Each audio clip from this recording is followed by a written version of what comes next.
best behavior. It smells weird over here, and I don't know if it's me. It didn't smell. I didn't smell myself before, so maybe it's not me. I don't know. Well, hold on. How does it? What makes it smell weird over here?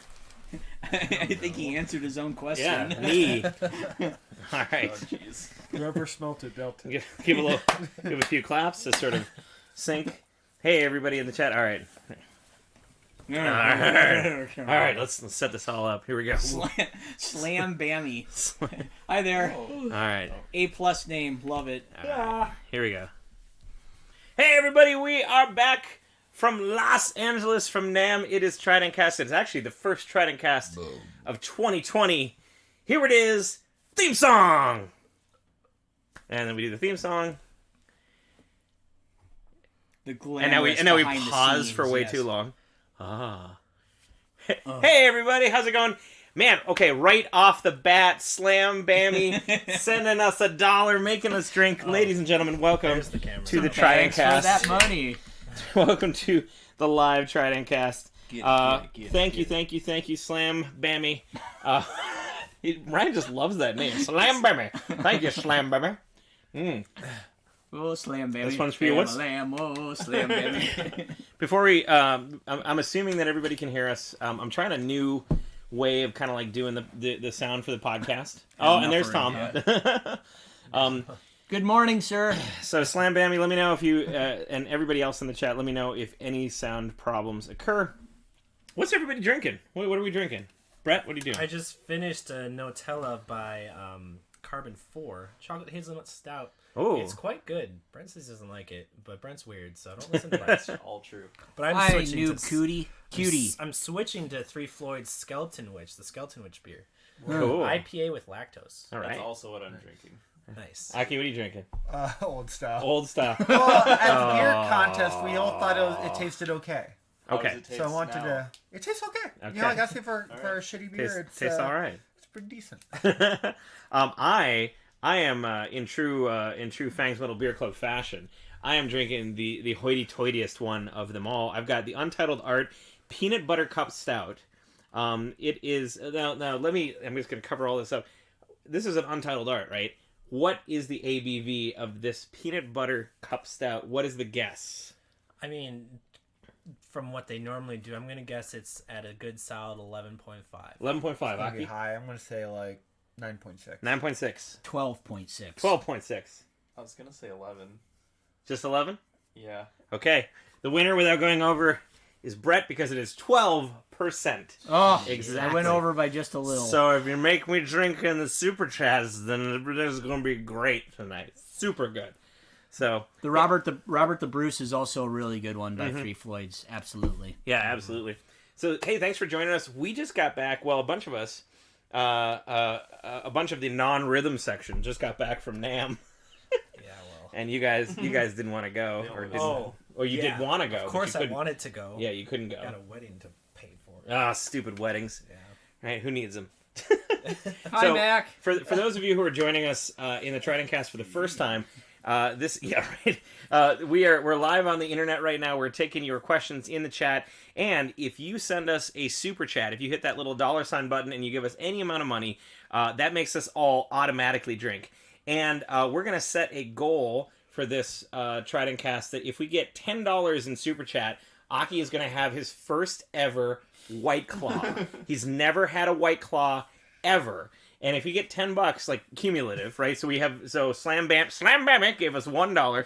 We have $9 to go. If we get $9 over the course of the next hour, plus. What if someone gives us Russian money again? Russian money is totally fine. We'll just have to 5 rubles. How do we convert it? We'll have to convert it on the fly. We'll have to figure it out. Yeah. Hi, Mac. So There now. send us the rubles.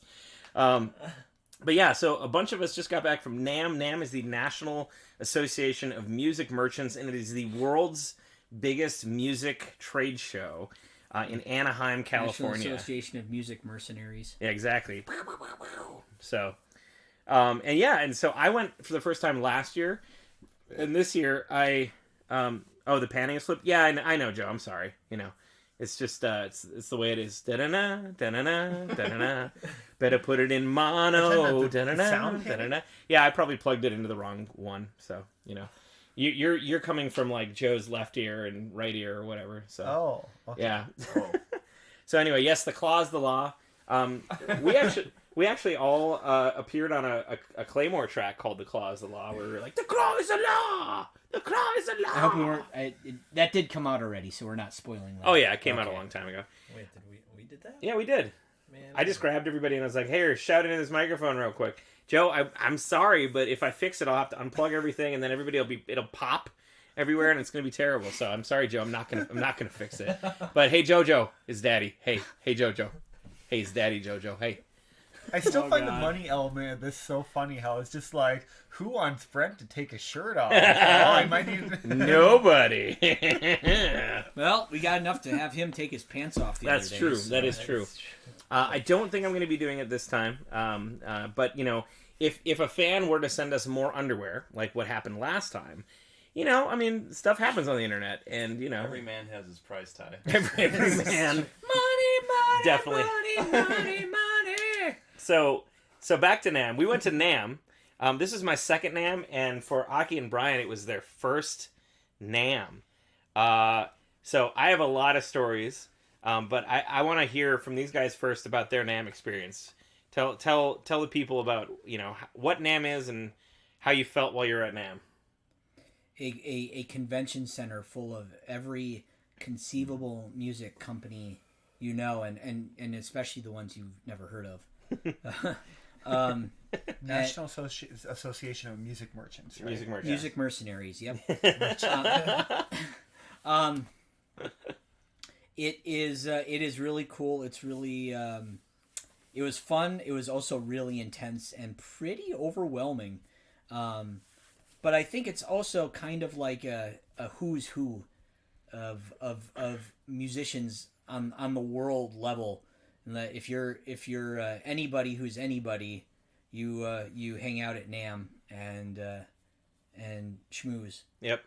And there's 10 billion guitars to play, and 5 million amps to try, and every company who's put out any piece of gear ever, you name it, has a booth there, or basically a setup where you go in and walk around and look at stuff and fiddle around. It's 3 floors of a gigantic convention center. Technically 4.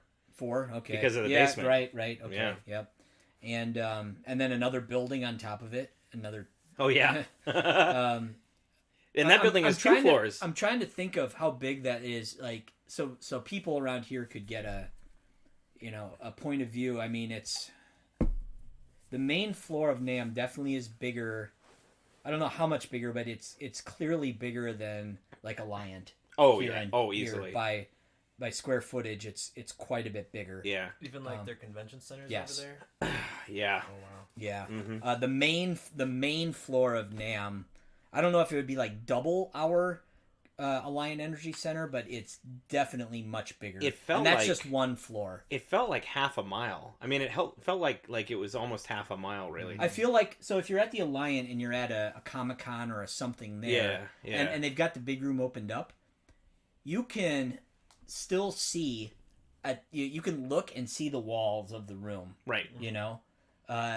They might be a ways away, but you could see them. Like, there were times at NAMM where I couldn't see where the outside walls were. Right. Like, I could look around. I mean, granted, the booths are also much higher, but like the room goes on for as far as you can see. Yeah. Almost. The first year So- I was there, I had to use their built-in app, like for NAMM, because I got lost in the basement and I couldn't find how to get out of the basement. And you think, oh, just go to the like the edge and just start walking around the edge, but it's so big and so long that like I got turned around, I couldn't figure out where the heck Well, and the elevators escalators were. are not necessarily along the edge. Yeah, They're yeah. actually kind of in the middle of the room. Pat, to your question in the chat, I'm getting to that. Let's just yeah. So stay tuned. Stay tuned for the real details. I did attempt to use so I put the NAMM app on my phone, and it worked with mixed results. Yeah. I did actually take the NAMM survey, and that was really about, in terms of like what could the NAMM team do better. that was really my only thing I put down, was that if we could make your app of locating things and and accessing timetables a little, make that a little more functional, I guess. Yeah. Or a little more real time or something. I don't know. I'm sure there are a variety of technical problems that are keeping that from being so. But if they could figure that out, that would be really helpful. That was about my only what could we fix like that. Yeah. I agree. I think the search function, especially in an app, it's very disappointing. Like, it's hard for us at times to figure out where our, favorite musicians were playing. Because a lot of them were playing at different, guitar and amplifier company booths and whatnot. And you almost often had to go to, a musician's Instagram to find out where they were playing. I had to go to Gabriel from Immortal Guardian. I had to look him up on Facebook to figure out where the heck he was at when he was doing his thing. So I think my experience matched Brian's pretty closely. Overwhelming was the word I was going to use. I'm glad I went, but it was definitely it's a little stressful. It's pretty intense. There's so much noise and people and the amount of talent. There are all these people that are 20 years old and are at these booths and are playing their ass off really well. But it was really cool and it's interesting. A lot of the booths had different feels. I feel like this year a big thing was they made a lot of little booths by these companies felt like home interiors. A lot of them had almost a lounge feel, and they'd have couches and whatnot for you to sit down and play. The Seymour Duncan booth almost looked like a log cabin or something. Yeah, almost had a log cabin. I think that was Seymour Duncan. Gibson, it was, okay. Yep. And then Gibson and Fender, they had the whole third floor pretty much, and Gibson's felt like a nightclub.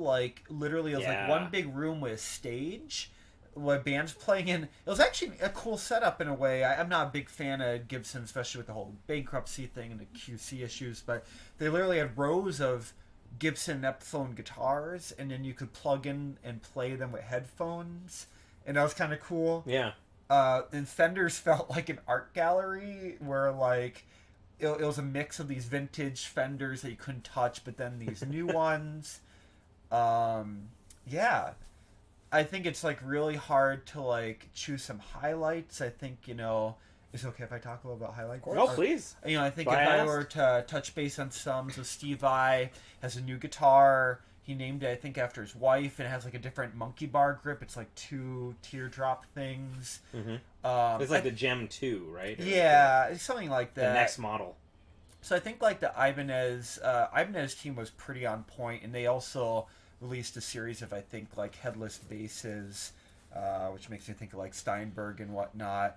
I actually thought the Fender booth was really cool. I thought it was kind of cool they brought back the original HM, the heavy metal Strat, for limited edition. They also brought back it's called, I think, the Lead 3 series, which is a little bit different Strat shaped body. It was really so many companies did different things and went kind of wild with their booths. I think some common trends I'm seeing is lots of small footprint amp heads and floorboards and whatnot. Orange released the Tiny Terror stamp, and Tiny Terrors are very popular small tube amp that's this big. Yeah. And now they have a floor version of it that has a tube, and Blue Guitar released a amp version of it, and Line 6 released the Pod on the Go, which is their intro helix. So that's that's a big thing that I saw this year, especially is a lot of people are doing full packages in larger stomp boxes. Yeah. And Brian does that for a lot of his live shows. He's got what is it that you've got? I have the old school Pod HD 500X. Yeah. Sure. Which is definitely considered, it was obsolete the second the Helix came out, and the Helix is headed toward obsolete already at this point. But did you get a chance to try the Neural DSP? I did, and I did check it out. Okay. Yeah, it's interesting. So I think the trend is some smaller things, and I noticed with amp heads too. EVH released the stealth version of the little 50-watt head. And I know, Mike Fortin, who's like its amp guru and has developed Ola Englund's signature Randall amp and whatnot. And he released, he has his own line of amps. They're awesome, Fortin amps. And They do he sound released really nice. Yeah, yeah, they're amazing. I mean, he is the guy. And like, I want to talk to him. I kind of chickened out, but he was there, and he looks nerdy and fun to talk to. But he has his own little lunchbox amp they just released. It might be like 20-watt. Rev amps, they released a high gain version of their little D20, like D20 roll thing. And it's like tiny 15 or 20-watt head amp, and they actually have a partnership with Two Notes, and their booths were next to each other, Rev Amps and Two Notes, and Jeff Loomis actually played at the Rev Amp booth. And actually, this has a Two Notes IR thing built into it, so you're getting the tubes, but you also can use the IRs for recording, or if you just want to plug directly into PA. So I'm going to go on way too long, but yeah, it was interesting to see all the stuff. I think it was definitely a little daunting. I definitely I think we're pretty humble as a band, right? Like Brian and I are, but like. Not me. I'm the best singer of all time. I definitely have had many moments of inadequacy because there's so many crazy good musicians. Right. It's I think it's easy to kind of get comfortable and live in a bubble, and it's definitely easy to live in this little comfortable bubble that is Lords of the Trident, or even to a greater extent this bubble that's kind of like the Madison music scene, or just the Midwest in general. If you want to honestly, even expand the bubble even more. And I think it's and you can always like go on YouTube and see 100 guys who can really shred, but then you're completely immersed in it and submersed in it in real time, and the person's right in front of you doing it instead of on a computer screen, and they're all there right now. Oh god. That's I'd be lying if I said I wasn't a bit intimidated at times too. But I think it's also healthy and good to break that bubble and realize there's a whole rest of the world out there too. Oh yeah, absolutely. I think it can be difficult, but it's good, and it's important to keep your perspective on where you're at and what you can keep working on. Yeah. Michi wants to join us on the podcast. I'll lead this one into you. One of my favorite parts was obviously meeting famous guitarists. If any of you out there follow me on Facebook, I got to snap pics with Paul Gilbert. Was really fun, and Steve Morse. A handful of guitarists and musicians that I follow on Instagram who are like kind of up and comers. That picture with Doug Aldrich. And let's not forget when Per Nilsson crashed our Airbnb because we had pizza. Per Nilsson from Scar Symmetry. Oh my god. Yeah. I'm glad Fang knows his greatness. We are too. I think it's pretty amazing too that like we met the original guitarist, the Cynic. Yeah. Who also Paul played, Masvidal. What? Yeah. Yep. And he also played on one or two of Death's albums. I want to say he played on Human, I think. Yeah. Yeah. So. But just, I mean, it's pretty amazing. And I got to play Strandberg, so that's kind of cool. Yeah. So yeah, a few shout outs to the people in the chat. Hey, how's it going? Major Air, Stellar Stud, Grin, Jinx. Thanks everybody for coming. We're trying to coax Michi to get up on the couch. Maybe get some of those cat treats that are over there. She'll definitely go wild for those. All right. So now that these guys have laid down their NAMM experience, let me tell you about what happened from my perspective, because I got some stories, I got some gossip, I got stuff to. Oh man, we're gonna dish. It's gonna be great. We're gonna spill the tea. Have her like. Spill the tea. Yeah. I'm trying. Yeah, didn't you know what the kids? Oh, there you go. You see no, that? I just remember at a show we good purposely girl. said that. Yeah. Okay, so get it, Michi. Good girl. That was my thumb. Good girl. All right. So You didn't need that thumb anymore. I get in Wednesday night. Our mutual friend from Madison, Ryan Tremp, picks us up from LAX, which is an awesome thing to do because, like, he's been driving all day, and then he drives through frickin' rush hour traffic to pick us up at LAX, me and Mary Sweeney, and then takes us to the Airbnb. We get to the Airbnb, and we duck in around like 7:20, and because we're on the SKB team, what you do? Because we're on the SKB team, right? SKB gives us an invite to go to their like company party, and of course I RSVP to this because I'm like, oh man, SKB, put your broken life into an SKB case, throw it off of a train, and it'll still be broken, but it won't be any more broken because SKB is the shit. SKB is like the best case. Every time we go on tour, I am always up until a few years ago when SKB started sponsoring us, I've been distraught because I have not been able to bring my Fabergé eggs on tour. But now that I have the SKB case Fabergé egg holder, dude, I can bring as many Fabergé eggs as I want. I bring my entire collection. I'll tell you when I've had enough. Yeah, exactly. It's full of Fabergé eggs. Yeah, this is full of. See, he can't do it. Yeah, throw it. You can't do anything to my Fabergé eggs because SKB is like the best fucking cases. Yep, still good. Yep, still in there. All right, so the SKB party like ends at 9. Right? Oh no, my eggs. The SKB party ends at 9, right? So I'm like, oh shit, Ryan, we got to get a move onto this thing. And he's like, do you think they're gonna let me in? I'm like, yeah, whatever. Like we're SKB artists. They'll probably I can bend some rules. Just don't you know who I am? You shit your pants when I'm talking to you. You shit your pants when I'm talking to you when you're speaking to me. She's really going to town on those, isn't she? I'm trying to get her to come Yeah. here. So we get to the party and we get there at like 8:15, and they take us on a tour of the factory, which was super cool. And it was just me and Ryan, and all these people in the factory, and we got to see all these like just. That's really entertaining. We got to see all these amazing things. There's so much about SKB cases that are done by hand that like blows my mind, because it's like you'd think this would be an automated process, but they have like people like hammering away on these things.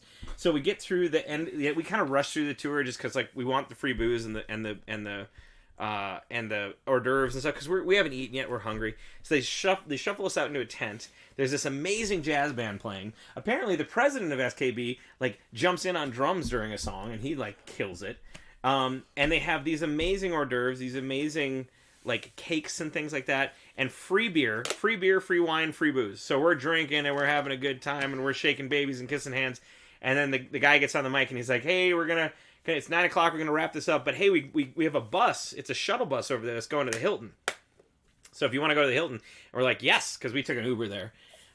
So we jump on this shuttle bus with like 6 other. It's a whole bus, and it's just us and 6 other people. And it ended up being some Yamaha executives, and they're sitting in the front going like, "Oh man, Mr. Yamaguchi's coming tomorrow, but I can't remember how to say hello in Japanese to him." And I'm like, excuse me, And then and we were all like, semi drunk, and we're just like making friends with the Yamaha executives. I'm teaching them Japanese, and they're like, "I don't think I'm going to be able to remember this in the morning." I'm like, "Well, here's my card. You can go ahead and text me, and I'll let you know."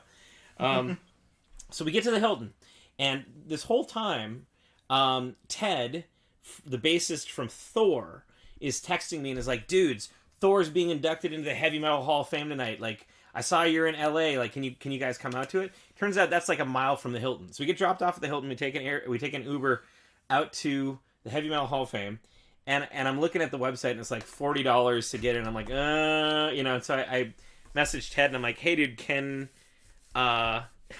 she's almost got it. It's like, hey, Ted, is it you think you can get us into this?" And Ted's like, "Yeah, I think I could probably get you guys some wristbands." So we show up and Ted's there. He doesn't get us wristbands. Oh no, he gets us VIP passes and a table at the front of the whole place. So we get up there. Thor's there, and bear in mind this is Ryan Schrempf's first NAMM, and in the first 2 hours he's been at NAMM, he's been to like this party. He's got free booze, and then he's going to this Heavy Metal Hall of Fame where. As we walk in, Steve Vai is inducting Joe Satriani into the Heavy Metal Hall of Fame, and then of course they both take out their guitars and they start jamming. And Jeff Tate from Queensryche like busts out on the stage and they start playing a cover of Paranoid by Black Sabbath, which they unfortunately did like probably 15 BPM too slow, so it was kind of like finish with my woman because she couldn't help. And I'm like, yeah, you really got to kind of pick that up a little Well, the bit. Megadeth version is really fast. That's going to be that's the best So version those two like kind of meet in the middle, Right. You know, balance each other out. The one thing I forgot to say, when we left the SKB case party, so they gave us name tags, and they're like, "Oh, check in your name tag at the end of the SKB case party for a present." And we're like, "Oh, it's gonna be like a little like a T-shirt or something." No, it was that Fabergé egg holder right there. They gave us an entire freaking like full ass case at the end of our just for our name. Like this is probably like a $70 value. I mean, something a case like that.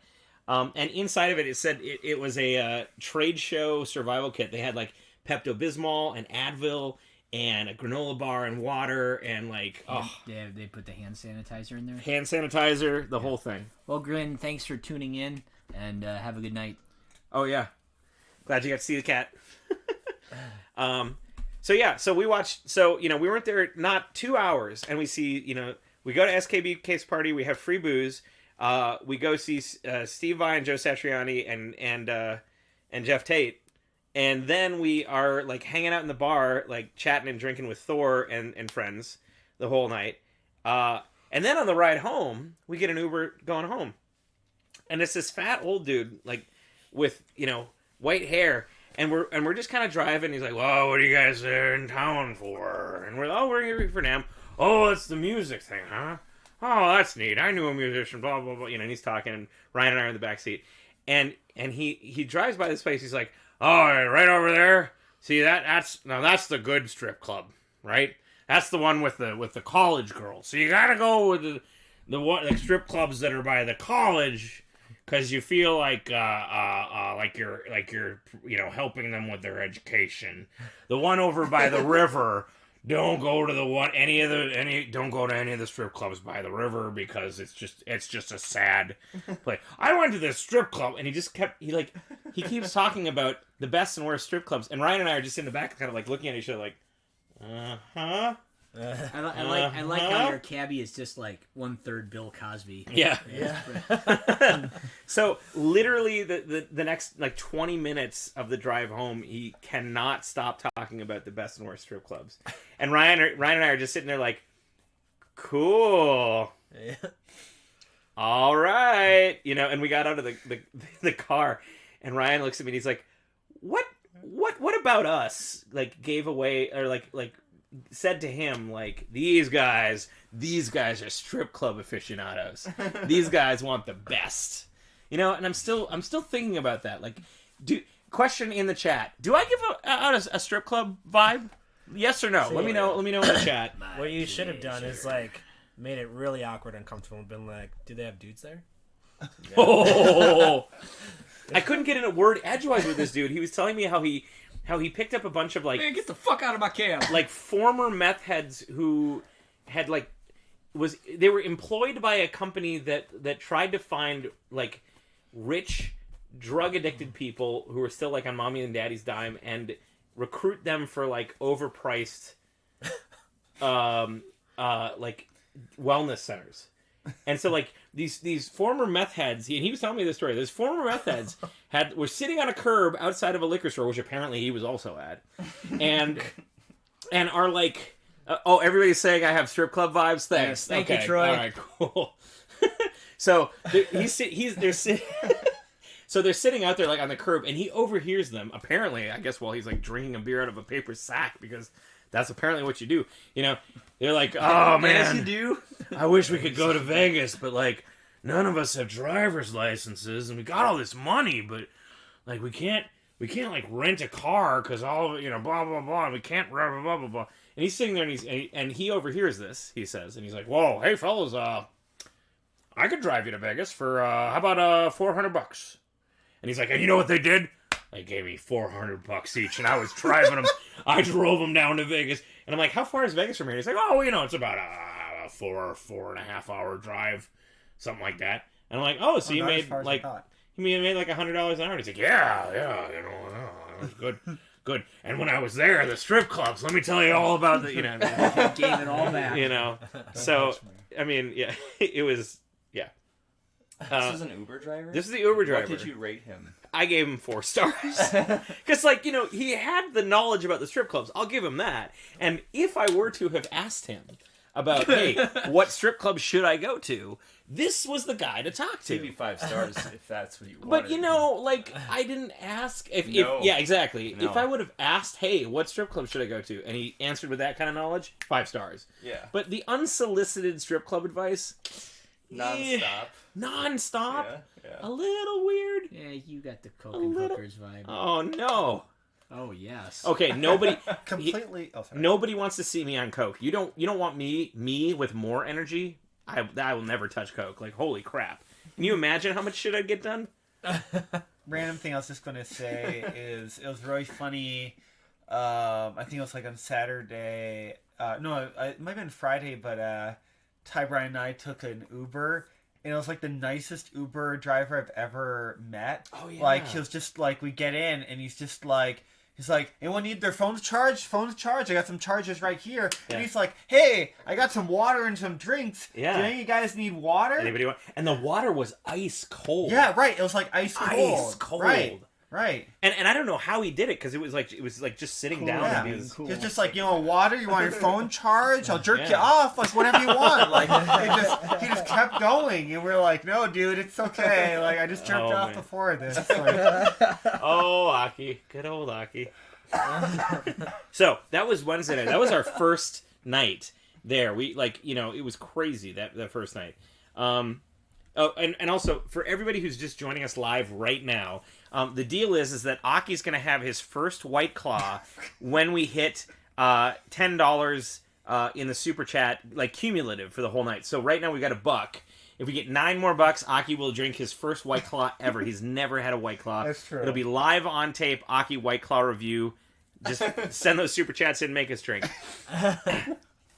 So that was the first night. The rest, Good night, Major Air. the rest of the the rest of the nights, like Thursday night, it was or Thursday day, nothing super special happened. Other than Aki and I arriving. Aki and you arrived.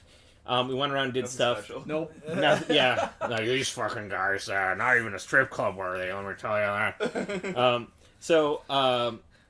The Friday night I think was like the first big kind of like whoa kind of moment, because Pierre Nilsson like crashed our Airbnb because Mary told him we were having a pizza party, so he shows up and he's like, I heard you guys are having pizza, like. I'm standing there at the door. I'm like, come on in, Pierre Nilsson. We have anything you want.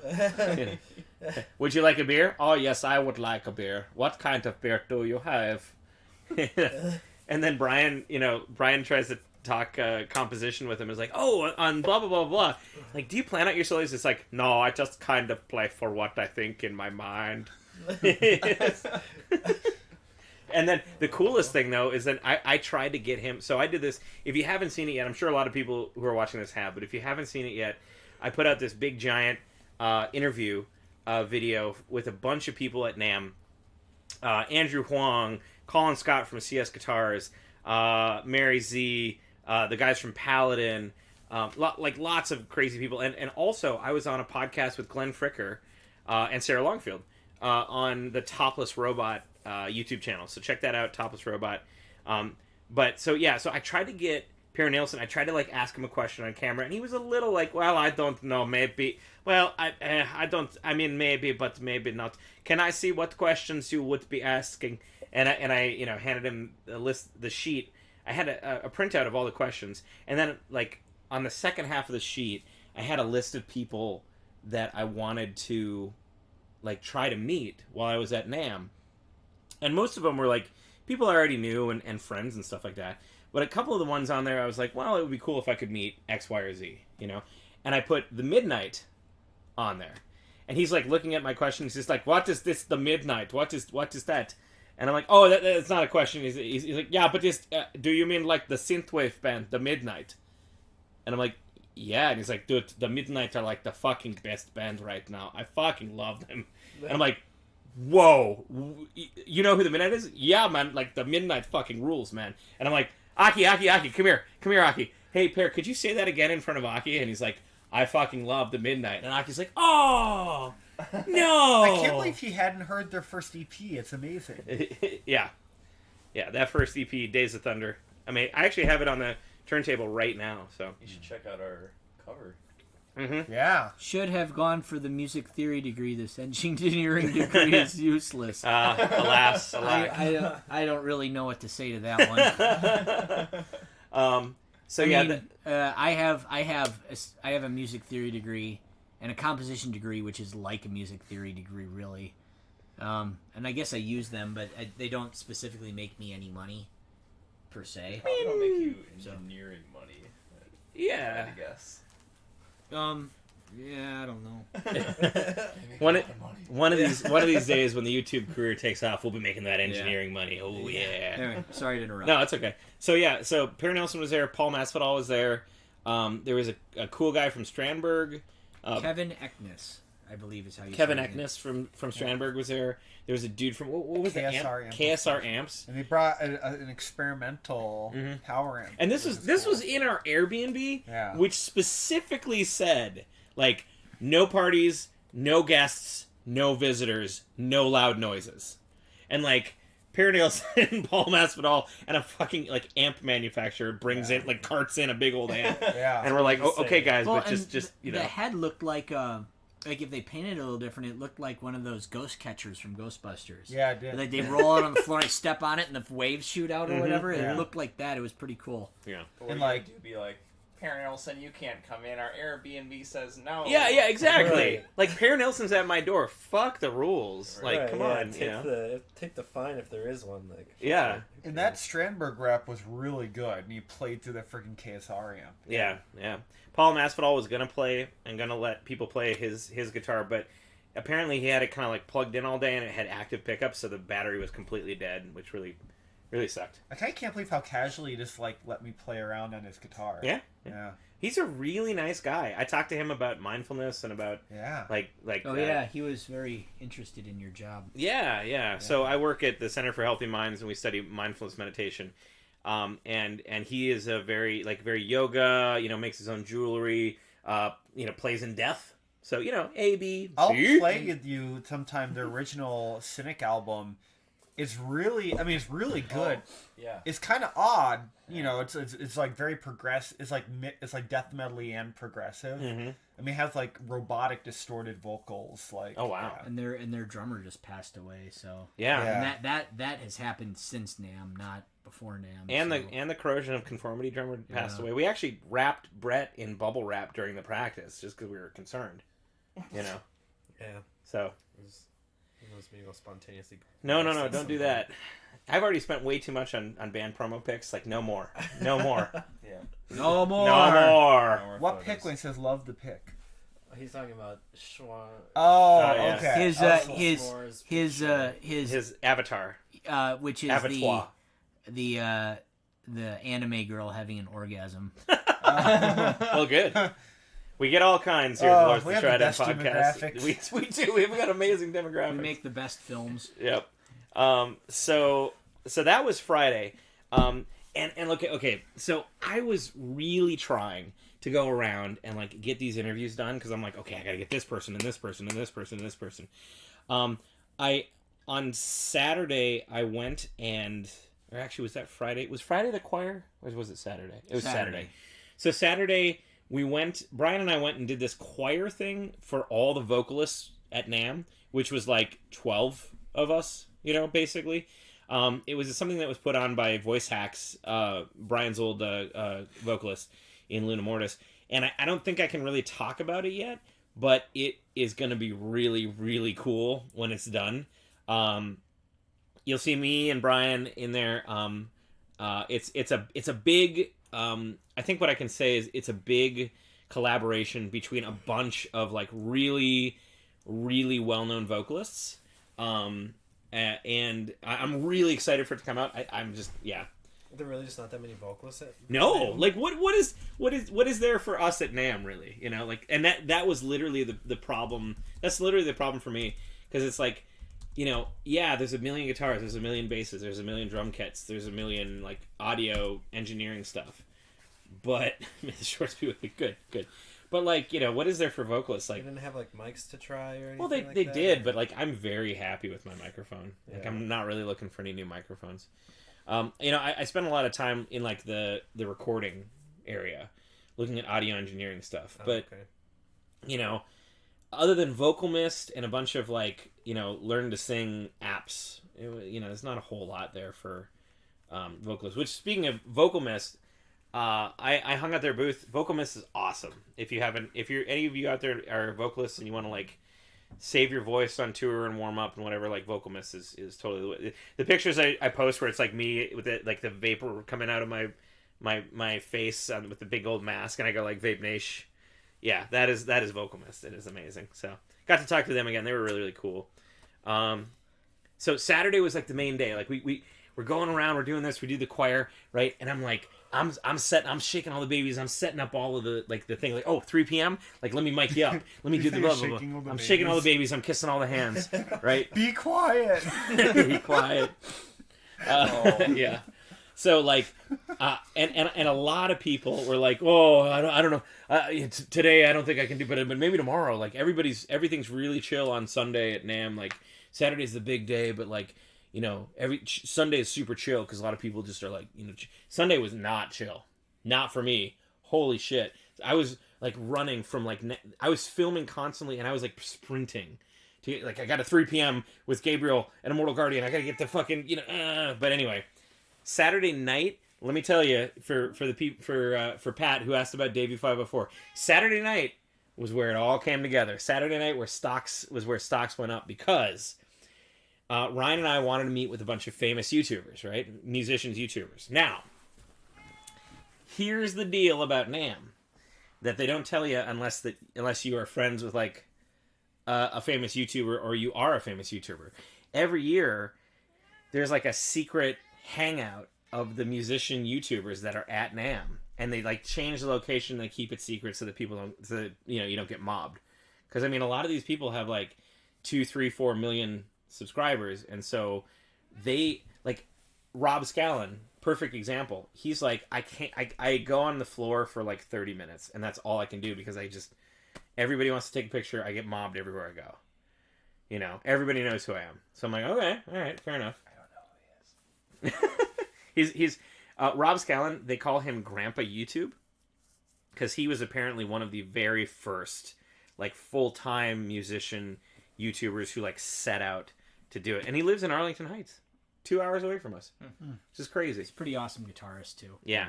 So, thankfully, we are I mean, anybody who's followed the channel for a while will know this. We're pretty close friends with Sarah Longfield, and we kind of came up in the scene together. So I was on this podcast with Sarah and Colin Scott from CS Guitars, the Scottish guy. He was a freaking hoot. He was my favorite person that I met there. He was amazing. We drank so much together. Oh my God. He was I didn't freaking get the hell out. Like, you're right. You're right. You're right. So, yeah. Like, space is big, but my dick is bigger. Yeah. On my face. Like a fidget. Yeah. Like Simon the Magpie was there. So, okay. So I was on this podcast with Glenn, and Sarah and Colin, and we finished the podcast. And Sarah, for some reason, Sarah and Derek drove to NAMM, like from Minneapolis. They drove. Ugh. So they said they had too much gear with them. Yeah, I don't know. Yeah. So they're like, oh, we got to get back on the road. We got to leave. This is Saturday night, and I'm like, hey, Sarah, before you go, where's the meetup gonna be like tonight? Where is it? And she's like, oh, hold on, let me text Rob. And I'm like, and yeah, so I found out where the meetup was gonna be. It's like 8 p.m. Tiki bar, come alone, no cops. Small unmarked bills. Small unmarked bills. Non-consecutive. Yeah. So Ryan and I were gonna go to this house party thrown by Downtown Brown, but it was like 7:20, and we're like, dude, we got like last year I made it to this party, but I made it there at like 9:30, and I really, really, really wanted to meet Adam Neely, and he was there. But he was there for like 30 seconds, and he was like just done, right? And he's like, I gotta go. I'm super tired. Nice to meet you. Hey, can we take a picture? Yeah, okay. So I'm like, we got to get there at 8. We got to get there right when it starts because I want to hang with Adam Neely and like pick his brain on stuff. So we get there at 8. And I'm worried because last year Sarah was there and she was the one that was like, hey, Rob, this is my friend Ty. You know, come. Oh, hey, Davey 50. This is Ty. You know, yeah, that kind of thing, right? And like, and Sarah was already gone. So I'm like, oh, like we're just gonna be sitting in the back looking like creepers. Like nobody knows who we are. And so we roll up, and thankfully Colin is there. And there's a bar. So we're like, hey, Colin, you know, you want to get a drink? He's, I fucking done right, you did it, fucking over there. You know? And so we, you know, both Ryan and I open up tabs at the bar. And, like, I will say, at the end of the night, we both had, like, $250 bar tabs. Because, A, L.A., and B, it's a bar, you know, at one of the resorts. And we were buying drinks for everybody. And so and that first person that rolls up, boom, Adam Neely. And I'm like, yes, you know. And I'm like, Adam, hey, we met last year. You know, good to see you again. Blah blah blah. And Ryan is just starstruck because he loves Adam Neely. And Adam is like, hey guys, I'm really tired. I gotta go. But it was great meeting you. And I'm like, And I go, hey, we had 30 seconds last year, 30 seconds this year. Maybe next year we can make 45. He's like, I'd really like that. That'd be great. So we took a couple pictures and he left. Pat, I will unfortunately let you know that Davey 504 did not make it to NAMM this year. He made it last year, but he did not make it this year. So I didn't get to meet Davey. And I'm sure he's very, very tall in real life. Just says slap every other word. Yeah, slap. So we're sitting there. You know, Mary Spender rolls up. And Andrew Huang is over in the corner, right? And he's like talking with a group of like 5 other people who are all YouTubers who I kind of sort of recognize, but I can't like, you know, say their names. Like, oh, that's blah, blah, blah, and blah, blah, blah. So he's talking. And Ryan is like, oh, I really want to ask him about Modular Sense. I really, really do. You know, I'm like, okay, we got to wait for the right time. You know, so we're sitting and we're drinking and we're buying more drinks, right? And we're just kind of like calculating, like, okay, when's the right time to talk to Andrew Huang? You know, and then all of a sudden, boom, Andrew Huang breaks away from the pack and he rolls and he comes up because he's going to come up and get a beer, right? And I go, Ryan, go, Ryan, go. And he swoops in and he's like, Andrew Huang, nice to meet you. Can I buy you a beer? And boom, there, connection made. He starts talking about Modular Sense, and Andrew Huang's eyes light up, and then blah, blah, blah, blah, blah, blah. Oh, you know, sine waves, blah, blah, blah, blah, blah, blah, you know, because that's what people who like Modular Sense talk about. And then I sort of like, you know, like sneak over, and Ryan's like, hey, this is my friend Ty.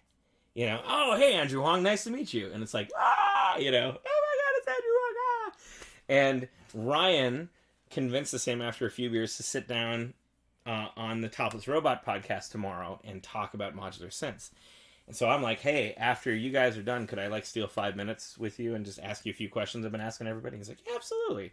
Yeah, and he was super nice. I mean, he's Canadian, so like by law, I think he has to also be nice. So, but yeah, and I still haven't met Rob Scallon, right? And I'm sitting here and it's like it's getting late and it's just about last call, and then almost right at last call, who rolls up?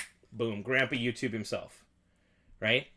And the funny thing is that I've been like introducing myself to all these people and they all go, wait a minute, weren't you that guy who interviewed Sarah? So like, that was a good interview. That was a great interview. Yeah. Really so apparently everyone has watched that video. Nice.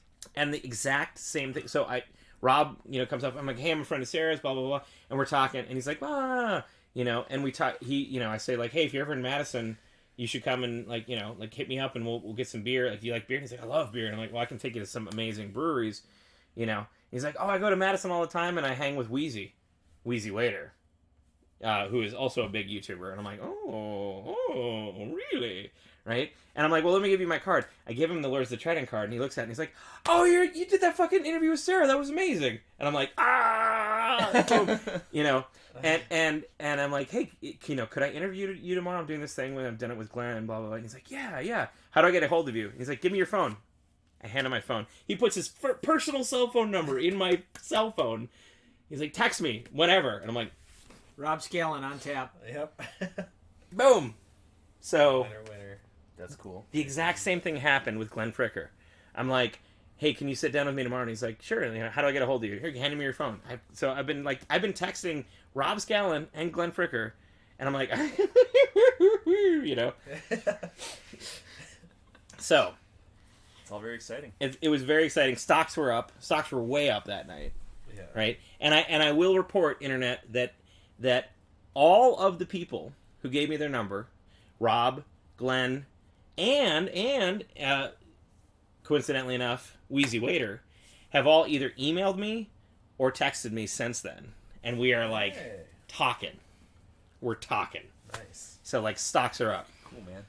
So everybody in the chat, I want to see stock up emojis. I want everybody to just spam the chat with stocks are up emojis Stonks. because I want to see Yes. stonks. Right?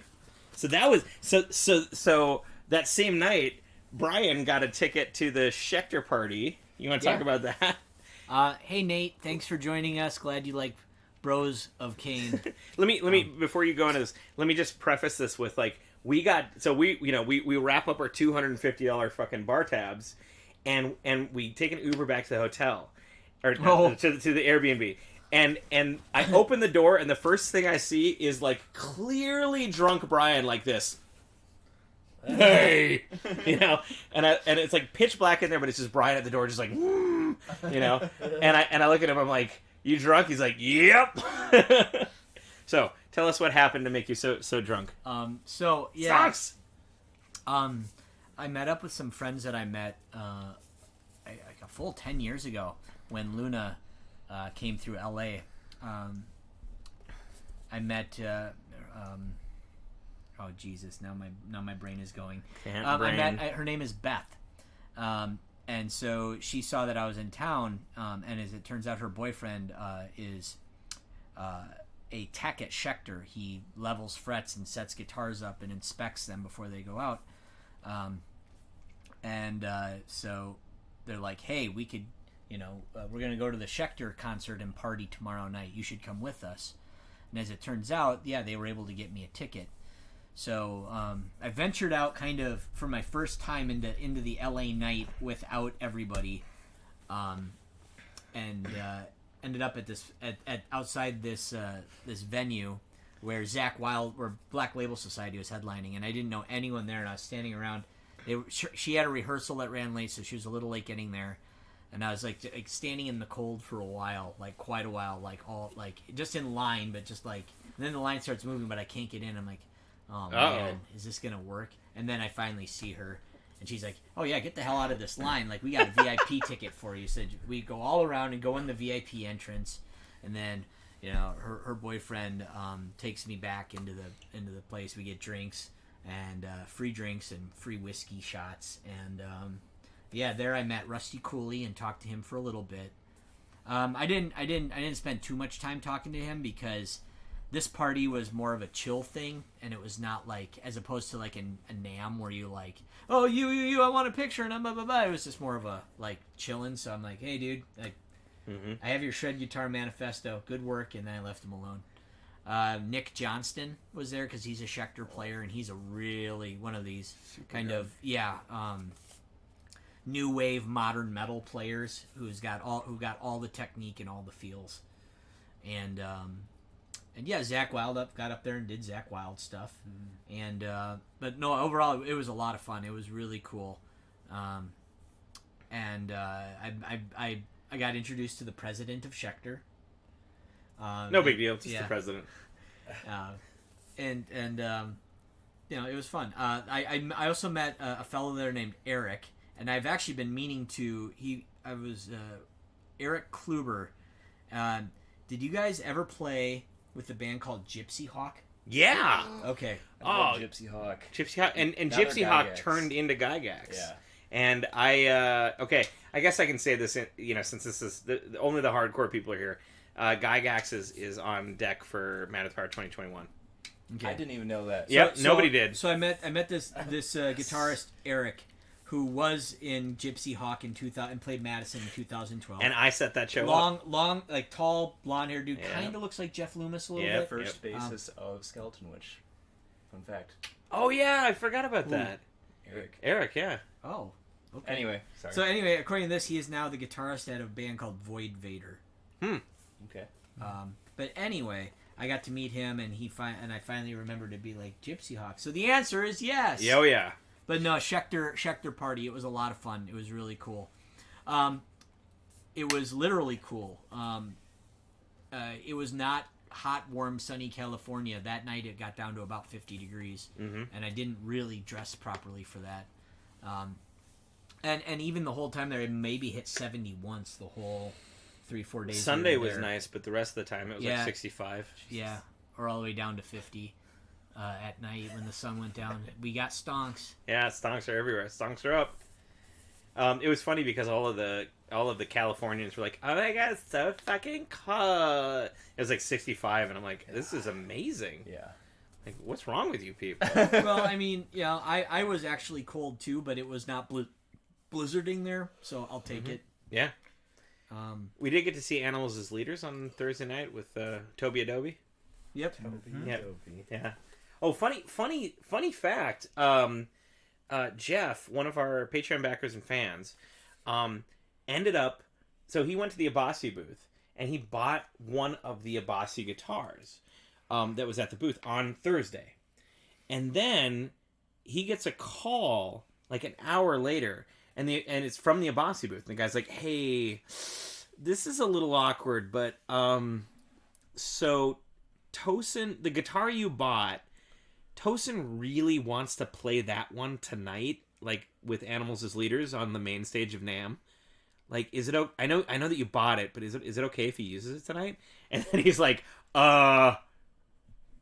yeah, It's okay. absolutely. You know, like, what is he gonna say? No, the guitar with your last name on the headstock. Like, no, it's mine now. You can't have Do you it. have him sign it or anything if you wanted it signed? I don't know, but it was like, a cool little token. But... yeah. I agree. That'd be So, cool. yeah. So I mean, like, Saturday night was, all stocks were up. It was great. Sunday I was running around like these guys had already left. Sunday I was running I was around. still there, Oh yeah, that's right. You were there till but Sunday. but I was pretty thoroughly burned out at that point. Yeah. I listened to Roy's talk. Roy, by the way, is the reason we were there in the first place. Yep. So 1,000 thanks, all the thanks Yeah. again to him. Big thanks to Roy. And- Big thanks to broadjam.com for sponsoring us. If you guys are interested in getting your songs, music, etc., don't you mean the head stonk? Good. Very good. If you guys are interested in getting songs, music, whatever, placed in TVs or movies or TVs, in TV or movies or commercials, broadjam.com, you can put in your songs for placement. And they sponsored us going to NAMM. And I'd also make sure the eggs are okay. Yeah, just checking. Sorry to Okay. interrupt. Yeah, I mean, they're in the SKB case. It's fine. Yep. Speaking of that, thanks to our other sponsors, SKB Cases, baby. Keep all your Fabergé eggs together. You could throw it across the room. All those eggs will be just fine. SKB Cases, the number one case, is the only case we use. I want to thank Boss Meadery and Wheelhouse Whiskey for sponsoring us. And I also want to thank you, the viewer. People like you. You're doing a great job. YouTube is sponsored by people like you. And just a reminder, we're still $9 away from Aki's first White Claw ever. So if you want to see Aki drink a White Claw for the first time on live YouTube television, You've honestly never had one he's before? never had a White Claw. Wow. Hit that little $sign. Throw in $1, $2, $3. We got to get to $10. We got $1 right now. If you get $10, Aki's first White Claw in his entire life. So throw in $1 and help us get there. So yeah, like me running around like a freaking crazy person on Sunday, and then we got home, and that was about it. Right? Is anything else I'm missing about NAMM? There's a lot that happened. Yeah. I don't know. That was an hour, so I think you covered it. All right. Sorry about that. So you know what? I've jabbed for long enough. These guys have jabbed for long enough. I know why people are here. Not just for the stonks, not just for Aki's White Claw experience, because you guys are waiting for Aki's cat picture of the month, and I'm gonna throw it. Did my $10 super chat not go through? I didn't see that, Troy. No, I didn't know. I'm looking through the chat. Nope, I only see one. Sorry, Troy, but if you want to send us $10 right now, then we will do it. I'm gonna grab the cat pick of the month. I'm gonna pull it up for these guys, and I am going to get it. Oh my God, Aki, that's a great one. It was on screen, but not in the chat. Yeah, I'm gonna. I didn't. I guess we didn't see it come through. Let me get this. Let me get this cat picture up. While we wait for me to do that, I think we better do something. You Brett. You better. What better we do, Brett? Well, so you've been talking about all this nonsense and meeting famous people and such. I kind of wanted you guys to give your ideas on how you approach famous people in a situation like this, or in general, like what is like meeting Perry Nilsson. I know you guys said you kind of kept your cool, but how do you approach famous people without seeming like a crazy person? Whoa. Oh, hey, here we go. We got it from Troy. Whoa. And from Josh. Oh my gosh. All right. Thank you, Josh. Thank you, Troy. Cheers, you guys. We're going to drink. I'm going to go get... So, first of all, let's all drink. I actually need a drink. I'm Okay. lost. Yeah. Well, Smash it's that, good. Smash It's that good. drink button. It's good because then we got to go get Aki a drink. I think someone also asked Ty what race you play in D&D.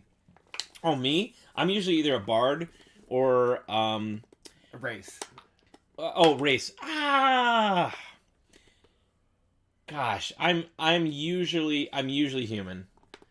Just because, like, I personally feel like a jack of all trades. And I feel like humans are like the they kind of are they're good at everything, or they're okay at everything, and they're not like specifically good at any one thing in D&D. So like I usually play a human. I have played an elf once and a dwarf once. I just kind of prefer humans. I don't know. I feel it. In terms of class, I'm usually either a ranger or a bard. The bard is fun because I usually try to do it in character, so I will always be a drunken bard. So I'll like bring a full bottle of wine and just like go through it during a night, and then at the end I'm like, a sergeant. Wait, what? A sergeant, and I'm gonna throw a spell at him. You don't do magic. Yeah, but I'm gonna try. Is this still advice for how to talk to famous people? Yeah. I'm Okay. pretty sure that's right. I'm throw a spell Yeah. at Murder, I'm Brian Koenig. I'm really good at guitar. Yeah. All right, I'm gonna go get Aki's first White Claw. Let me hear everybody else what their idea of talking to famous people. Grab me a beer as well, Yep. sir. Here's my 2 cents. Generally speaking, any famous person you meet really doesn't actually want to be fawned and drooled over. So yes, first move is try to play it cool. One thing that happens all the time at NAMM is you see someone and you want to talk to them, but they're inevitably talking to somebody else. And so you have to kind of feel it out, wait, but don't be creepy about waiting. Stand aside and wait. Try not to stare at them. Right. And try not to stand too close. But then there's also usually someone else who wants to talk to them too. Right. So then you have to kind of vie for position that way too. Yeah. But so I don't know. It's if you can figure out what you're gonna say, how you're going to start the conversation, that's really helpful. Right, so you don't have to stand there and twitch idiotically. Knowing the person and going in and having an agenda almost. Yeah. Yep. So, take a deep breath, realize that whoever this is, they're really just a dude. Right. They're just another dude. Yeah, and that's something we've said multiple times. It's so you meet someone, you're like, he's just when Corey Taylor was in our dressing room, just he's just a dude. So, yeah. Dude with a hat. Did you get one of those? What flavor is that? No, I got you a regular beer. Oh, nice. Karen, each one. Black All right, cherry. so I want to hear what the chat wants Aki to drink. Either we got black cherry or we got raspberry. Vote now for your favorite first White Claw in his entire life. Is it going to be black cherry or raspberry? Let us know in the chat. Black cherry or raspberry. Is it just is it just a Clarbrune with alcohol in it? Well, yeah. you're about to find out. Okay. Basically, yeah, it's just flavored seltzer water. Do they use vodka to make it alcoholic? That's I don't think great so. Question. Mm-hmm. All right. Well, we're waiting. Is it technically a malt beverage? Yeah. Yeah. Do you have anything to add to the meeting of famous folk? I always try to, like just say something brief about like how I know them. Like, hey man, I really like your videos, and then try not to come off as like a super creeper. You know, like ask them something that like a normal human would want to talk about. Can I charge your phone? You want cold cold water? Let me tell you all about the strip clubs in the area, buddy. Oh man.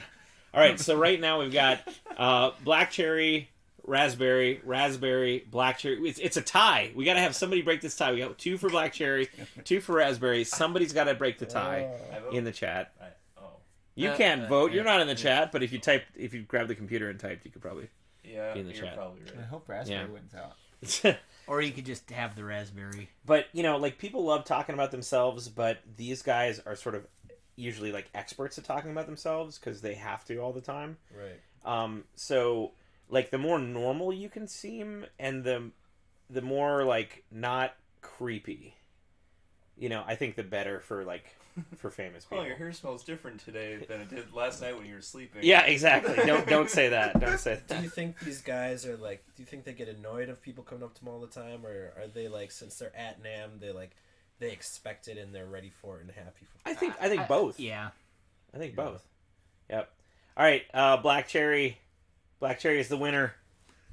So Aki, I think that's the better of the choices. nobody breaks tie. Here is it. So I'll join you. I'll grab the raspberry. That's It's right.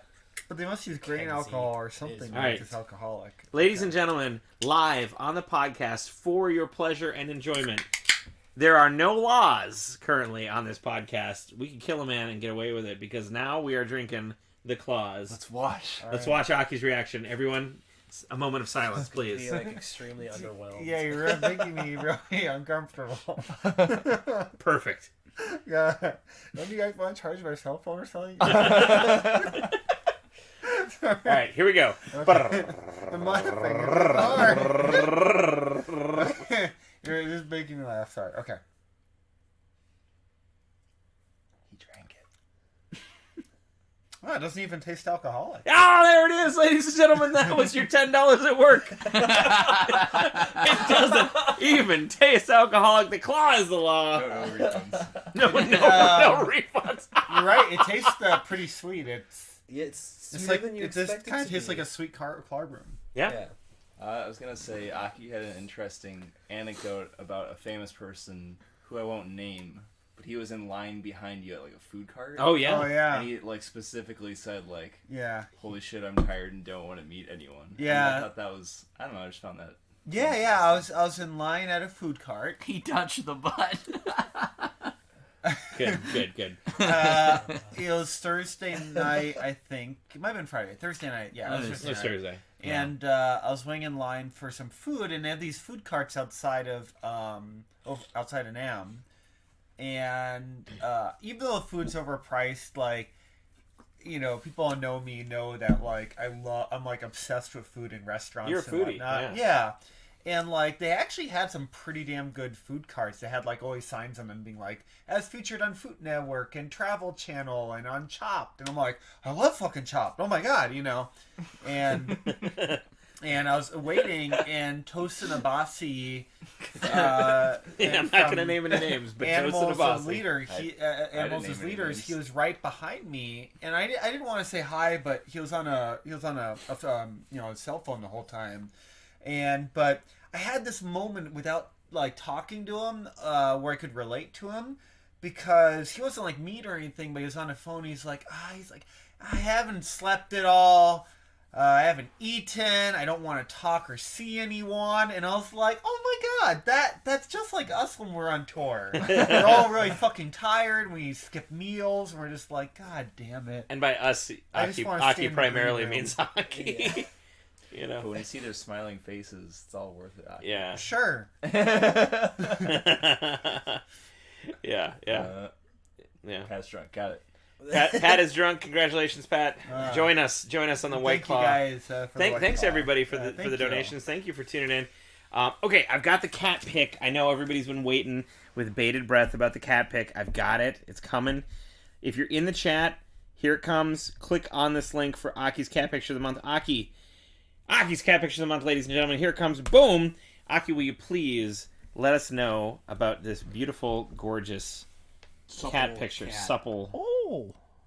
Yeah, cat picture. Well, I thought this was pretty fitting because it's January and there's snow out and whatnot, and I think we've all been there where like if you have a cat and whatnot, and the cat like wants to go outside, and you're like all right, fine. You open the door and it's like raining or it's snow, and like the cat like looks at you and it's like, what the fuck? Right. And you're just like, you want it outside, and then they like stay in the door frame, and you're like, get the fuck out, Yeah. And then Not they, like stay this. there. Yeah. Not like this. I love that his eyes go to that like as small as his irises Yes, can get. yeah, I 'Cause it's noticed really that. snow bright, yeah. I That was just gonna ask slit. what that means. What does that mean?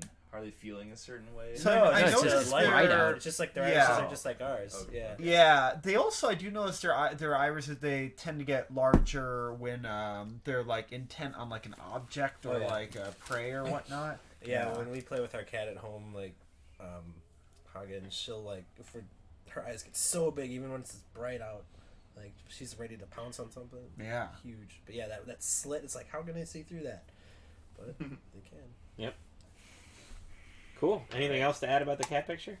I think that's it. That's it. Ladies and gentlemen, that was Fine. Aki's cat picture of the month. Fine Oh, cat. I fan- did want to. Oh, yeah, go ahead. I did want to say one other thing. I really love it when like cats and dogs jump into snow that's deeper than they planned for. Yeah. And then only their like tail sticks up. And I feel like there's got to be a term for when like the cat or dog tail sticks out of snow like a periscope. I really like that. Yeah. All right. There you go. So that was Nam. That was the cat picture. A few other, I know we're running a little late. We're running a little long. Everybody in the chat is like, shut up. Stop talking. We hate you. I get it. I understand. Stocks are down at the moment. but we'll Easy come, easy go. Easy come, easy go. We'll rifle through some of these. First and foremost, I want to let everybody know that tickets for Mad with Powerfest, now a 2-day extravaganza, August 14th and 15th here in Madison, Wisconsin. Arcade games, pinball, and power metal from all over the United States. Tickets for that will be going on sale this Saturday, February 1st. First thing in the morning, I think it's like 12:01 a.m. What time zone? CST, baby. All right. The only time zone. Central. Yep. I don't subscribe to any of those other non-Jesus time zones. Oh, stocks are down. Oh, no. Well played, Yeah. Josh. So, Well played. but it's going on sale February 1st, 12:01 a.m. CST for Patreon backers only. So we are going to have the tickets available from February 1st until the end of February, only for Patreon backers. So the people who are on our Patreon at any level, even $1, will be able to buy the tickets before anyone else, and thus guarantee that they can come to the festival, because we sold out last year. I am 99% sure we're going to sell out this year. So if you are even halfway considering coming to Mad with Power Fest this year, which you absolutely should, get on the Patreon, patreon.com/Lords of the Trident, and grab your ticket. We will have links available. It'll auto-post at 12:01 a.m. first thing in the morning. Definitely grab a ticket. This year's going to be insane. It's 2 days. We just announced that Seven Kingdoms is going to be our Friday night headliner. We've got, Seven Kingdoms. Let's see if I can do all this, right? We got us. We got Paladin. We got Seven Kingdoms. We got Mind Maze. We got Master Sword. We've got Bit Brigade. We've got Dire Peril. Power Theory. Nightmare. Who am I missing? Who am I missing? Us? Us. Well, I said us already. Okay. Listen. But anyway, The to-be-announced headliner. the to-be-announced headliner, and man, I got a story about that, but I can't talk about it right now. Yeah, find me at a show, and I will just unload about that. But Is that High Noon Saloon again? High Noon Saloon. Awesome. Go to madwithpowerfest.com. We have a bunch of ticket packages available.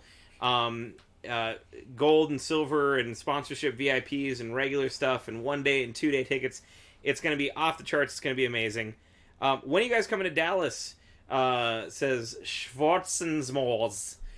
We are actually, that's a great segue because we are actually planning a Southwest tour in December of this year, and I actually think that Dallas is day 2. It's somewhere in Texas. I'm pretty sure it's Dallas. Don't mess with Texas. So we're gonna go mess with Texas. We're gonna be quite respectful. Yeah, we're gonna mess in a very we're gonna consensually mess with Texas. Yes. We'll say here's your safety word. Let me know when you've had enough messing. We're in our 30s now. We're going to respect your boundaries. Yeah, exactly. Yeah. So, in December we're doing a West Coast and South tour.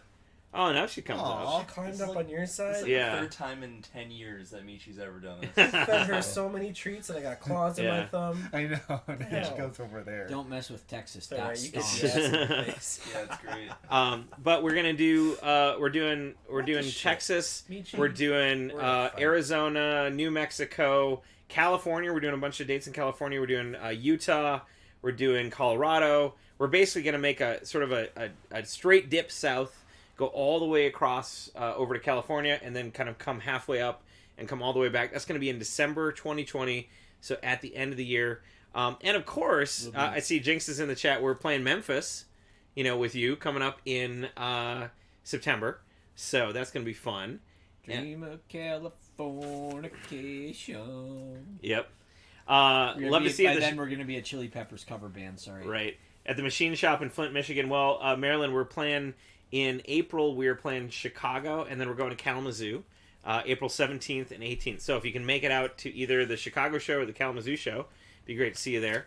What about Colorado? We are going to be playing probably Fort Collins, maybe Denver, but we have a lot of friends in Fort Collins, so we're probably going to do Fort Collins. And, every time we go to Fort Collins, we go to the dispensary, and then we just turn into a reggae band for the night, so it's like... And Brazil, that we're heading down there straight from California. Yeah, we're gonna go. We're walking the whole way. Yeah, we're Ty basically. and Aki overeat the edibles. Recommend. Oh, that's a recommended. whole story. That's a whole One story. of the worst nights of my life. Wouldn't recommend it. Don't ever trust a guy with blonde dreadlocks. Yeah, I never forgot what if he a said. guy with I'll blonde never forget what dreadlocks he tries said. to sell you weed in a legal state, just don't ask for a different person. Yeah, you guys could totally probably have a whole 100 gram chocolate bar each. Okay, sure, cool. North Korea. Pyongyang, yeah, that's 2022, I think. Oh yeah, 2022 is Pyongyang. We're working on that. We gotta get. We actually have been talking to Brucey, Bruce Dickinson from Iron Maiden, to fly us out there because he has a pass. Because they go everywhere. So Yes. Brian and Aki go to Wizard Witch. White Castle, yeah. So so we got that. Next. Hi, Kitty. Next weekend. Kitty stonks are down. Yep. Next weekend we are gonna be. Next weekend we're gonna be in Milwaukee. If you pat her on her butt, she'll leave. You can't. Huh? Yeah, she's good on the head, but not on the butt. That's quote of the night. Go on the head now. Yeah. Next weekend we're gonna be in Milwaukee with Conniption and Steel Iron at the X-Ray Arcade. It's an all ages show. Yep. Really excited about playing with Yeah. Conniption again. So Been a yeah, while. the new bassist, Chad Novel, he actually played bass in the final ever Luna Mortis show. For Luna Mortis. He during 2013, Luna got back together for 2 shows. One of them was in Madison and one was in Chicago. And for the Chicago show, Chad stepped up, learned the parts really fast, and played bass for that show. So great to see him doing the metal. Yeah. And it'll be great to split a bill with him again. Doing the metal. Yep. And if anybody even thinks for one quick second that they can take Brian on in Mortal Kombat, think again. Because I've seen this guy beat the entire game on 1 quarter, and no. I'm sorry. You better be pretty damn good if you want to step to this guy. Okay? I can't even beat him. So if someone, say hypothetically, someone was able to fatality me, what would they have in store? If someone was able to actually beat you in Mortal Kombat and fatality you for real, I mean, you would. It would be like cutting Samson's locks. Let me try again. You'd have to convert. Let me try again. How would Lords of the Trident as a band might reward said individual? Gold bricks. Yeah, we give you gold bricks. We'd let you into the storeroom. And we'd let you take as many gold bricks as you can carry. I'll sign your forehead. Which is only one. And he doesn't sign shit, so that's pretty important. Yeah. I don't know. Did you have something specific in mind? Oh, I don't know. Maybe CD like or something. Yeah, or like you could go backstage and watch us change and go like, that's fine. I didn't want to see that. That's fine. It's okay. I don't know. Maybe if like we could hook them up with some kind of swag or something. Okay, how about this? How about this? If you beat here's the thing. If you beat Brian in Mortal Kombat at any show that there's a Mortal Kombat arcade machine, if you can beat him at Mortal Kombat, we will give you a Metal Kombat shirt for free. Any size. That makes a lot of sense. That's a pretty good deal. Yep. And that is hereby instituted from now until eternity. Right? Nice. So when we're 65, if you're coming out and you're like, there's a Mortal Kombat machine over in the corner, would you like to play as Scorpion or Liu Kang? Then this is, I remember when I was 14 and my mom said I couldn't play this. So, yeah. This is what we're going to sound like at 65. This next one's called Knights of Dragon's Teeth. Oh,